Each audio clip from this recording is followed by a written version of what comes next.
एक पेड़ मां के नाम लगा रहे हैं और दूसरे तरफ 100 पेड़ किसके नाम पे काट रहे हैं। कि जब ये ओरण और गोचर खत्म हो जाएगा तो वो गौ माता कहां जाएगी? आज उसकी बात कौन कर रहा है? हमें कहा गया साहब ये आने वाले समय में दुबई बनेगा। जैसे क्या मुकदमों से डरा दोगे? क्या मुकदमों से दबा दोगे?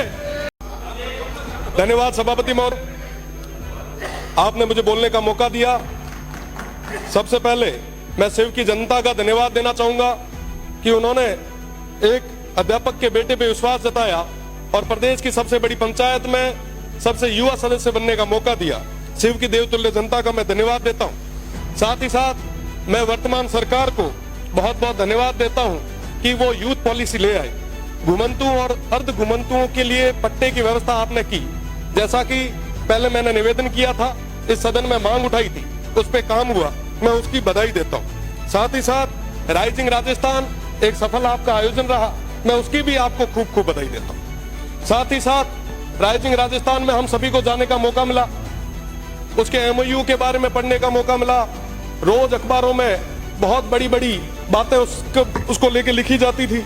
35 लाख करोड़ के एमओयू हुए, बहुत बढ़िया है, होना चाहिए, स्टेट आगे बढ़ना चाहिए, विकास होना चाहिए, बहुत ज्यादा जरूरी। और जब उसके अंदर देखा कि 35 लाख करोड़ के एमओयूज में और क्या क्या है, तब पता चला कि साहब 28 लाख करोड़ तो हमारे अक्षय ऊर्जा के हैं। बहुत अच्छी चीज है, सब स्टेट में ऊर्जा तो होनी चाहिए। अगर आप वेस्टर्न राजस्थान से ऊर्जा उत्पादित कर रहे हो, ये तो वाकई बहुत बड़ी चीज है, मैं इसके लिए धन्यवाद देता हूं। पर साहब इसकी कीमत कौन चुका रहा है? इसकी कीमत आज के समय में वो सीमांत के लोग चुका रहे हैं। उस अक्षय ऊर्जा के नाम पे आप जितनी भी बिजली जनरेट कर रहे हो, आप बताएं कि इस स्टेट को क्या मिल रहा है उसके बदले। पावर ग्रिड से हम आंध्रा को, तेलंगाना को, बाहर देश के अलग अलग राज्यों को बिजली दे रहे हैं। क्या हमारे किसानों को पूरी बिजली आज हम दे पा रहे हैं क्या? पेल घर मीना जिका चीज जरूरत है उरी तो पूर्ति आप कराओ। आज के समय में हमारे किसानों को कहीं बिजली नहीं मिल पा रही। जो जमीन थोड़ी बहुत बची थी ओरण और गोचर, उसको भी आपने पूरे तरीके से मल्टीनेशनल कंपनीज के चरणों में रख दिया। आज पूरे किसान बहुत ज्यादा परेशान है, पर उनकी बात कोई नहीं कर। विकास की बात आई, हमने सोचा कि साहब मैन्युफैक्चरिंग यूनिट यहां लगेगी, खूब सारे युवाओं को रोजगार यहां मिलेगा। कई सारे लोगों ने तो कहा कि साहब विकास तो आपके वेस्टर्न राजस्थान में बरस जाएगा, आप देखो क्या होता है। वही सपने हमें दिखाए गए जो रिफाइनरी आई उस समय हमें दिखाए। हमें कहा गया साहब ये आने वाले समय में दुबई बनेगा। जैसे शेखों के पास में रोल्स रॉयस की गाड़ी है, वैसी आपके पास भी होगी। यहां पे अपार संभावना है। बदले में क्या हुआ? आज भी वो पश्चिमी राजस्थान, वो सीमांत के लोग वहीं खड़े। आज पुनः वैसे सपने उन भोले भाले लोगों को दिखाए जा रहे, उनको बताया जा रहा है कि साहब आपके यहां रेवेन्यू जनरेट होगा, विकास होगा। साहब सौर ऊर्जा का जो एक प्लांट लगता है ना, लगने के बाद में 2 गार्ड के अलावा तीसरा आदमी नहीं लगता। और रही बात दूसरी, पहले वो प्लेट साफ करने के लिए एक आधा कोई आदमी लगाया करते थे, आजकल तो उसका भी रोबोट आ गया।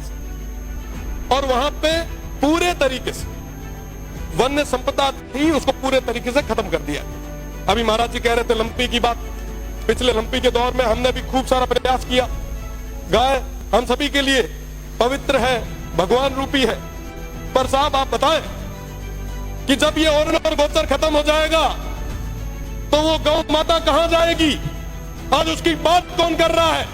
पिछले दिनों भैया गांव में ओरण पे अनैतिक तरीके से, अवैध तरीके से वो अलॉटमेंट हो रहे थे। हमने मांग उठाई, वो लड़ाई लड़ी, बदले में क्या?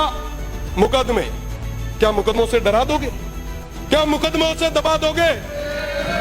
मैं आपको कहना चाहूंगा कि वाकई अगर आप चाहते हो, वाकई अगर आप युवाओं के साथ हो, वाकई आप अगर किसानों के साथ हो, मैं आपसे निवेदन करना चाहूंगा कि आप 70% अनस्किल्ड और सेमी स्किल्ड में प्राइवेट जॉब्स में रिजर्वेशन लाए और कहें कि साहब जहां पे ये काम हो रहा है वहां के युवाओं को हम वरीयता देंगे। आप लाए, आप नहीं ला पाएंगे। मैं चैलेंज करता हूं, अगर आप ले आ पाए तो आप कहोगे वहां खड़े रहने के लिए हम लोग तैयार। साहब, आज इस तरीके से आप ये जो काम कर रहे हैं वाकई बहुत दुखद है।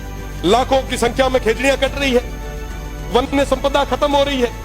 आप याद करो तेजाजी महाराज को, बाबू जी को, हडबू जी को, अमृता देवी जी को, जम्बेश्वर भगवान को। सब पर्यावरण के लिए उन्होंने, पर्यावरण के लिए उन्होंने क्या क्या नहीं किया, पर आज बदले में क्या हो रहा है? हम एक तरफ एक पेड़ मां के नाम लगा रहे हैं और दूसरे तरफ 100 पेड़ किसके नाम पे काट रहे हैं। जवाब मांगती है ये जनता, स्टेट देख रहा है। और मैं तो पश्चिमी राजस्थान के उन तमाम हमारे 47 माननीय सदस्यों से मैं कहना चाहूंगा, अगर समय रहते आपने उस क्षेत्र की आवाज को नहीं रखा तो वो जनता तैयार बैठी है। ये 1 साल निकल गया, 4 साल निकल जाएंगे, पता नहीं चलेगा। साहब, उन लोगों के लिए, उन सीमांत के लोगों के लिए अगर कुछ भला कर सको तो कर लो, इससे बड़ा कोई मौका नहीं आना है। आप जिस सौर ऊर्जा की बात कर रहे हो, आप जिस विंड की बात कर रहे हो, मैं बताना चाहूंगा वो विंड जहां लगता है आसपास के 500 मीटर उस परिधि में कोई भी इंसान और आने वाली पीढ़ी वो सुन नहीं पाएगी। ये स्थितियां उस क्षेत्र में पैदा होने वाली है। साथ बात करनी होगी। मैं तो निवेदन करूंगा सभापति जी से कि आप नहीं होगा। माननीय सभापति महोदय,